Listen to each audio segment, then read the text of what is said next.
Hi friends, எல்லோரும் எப்படி இருக்கிறீங்க? இன்றைக்கி ஈஸியான இட்லி உப்புமா பண்ண போகிறேன். ரொம்பவே டேஸ்ட்டாக இருந்துச்சு. இதுக்கு முதல்ல தேவையான பொருள் பார்த்துக்கலாம். 10 இட்லி கட் பண்ணி எடுத்து வச்சுருக்கிறேன்.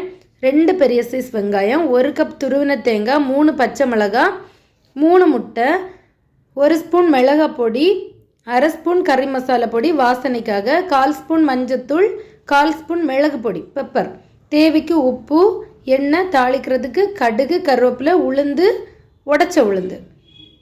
இந்த உடைச்ச உளுந்தும் கடலைப்பருப்பும் சேர்த்திங்கன்னா நல்ல வாசனையாக அது கடிப்படும்போது நல்லா இருக்கும். அதனால் அதையும் சேர்த்துக்கலாம்.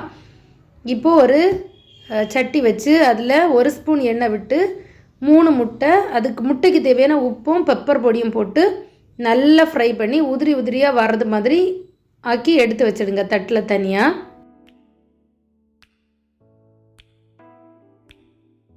இப்போது அதே பாத்திரத்தை வச்சு 2 ஸ்பூன் எண்ணெய், கடுகு, கடலைப்பருப்பு, உளுந்து, இது உடச்ச உளுந்து தோலோடு இருக்கக்கூடியது நல்ல வாசனையாக இருக்கும். அது பொரிஞ்சதுமே கருவேப்பிலை சேர்த்து நல்லா ஃப்ரை பண்ணிக்கோங்க. அதோட பச்சை வாசனை போனோம் அப்போ தான் நல்லாயிருக்கும். இப்போ கட் பண்ணி வச்சுருக்கக்கூடிய வெங்காயம், உப்பு, பச்சை மிளகாய், இந்த மசாலா ஐட்டம் எல்லாம் போட்டு நல்லா வதக்கணும். இந்த வெங்காயம் நல்லா வதங்கினாலுமே நல்ல டேஸ்ட்டாக இருக்கும். இனி நாம் எடுத்து வச்சுருக்கக்கூடிய 1 கப் துருவின தேங்காய் நிறைய சேர்த்தா நல்ல டேஸ்ட்டாக இருக்கும். எனக்கு தேங்காய் சேர்க்குறது ரொம்பவே பிடிக்கும். அது இட்லி கூட சாப்பிடும்போது இன்னுமே நல்ல ருசியாக இருக்கும்.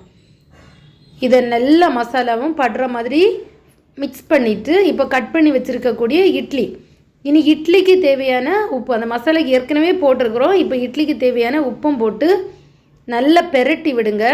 அந்த மசாலா, அந்த தேங்காய் எல்லாமே இட்லியில் எல்லாம் படுற மாதிரி ஆகின பிறகு இப்போ நம்ம ஃப்ரை பண்ணி எடுத்து வச்சுருக்கக்கூடிய அந்த முட்டையையும் போட்டு இப்போ நல்லா கிளறி விடணும்.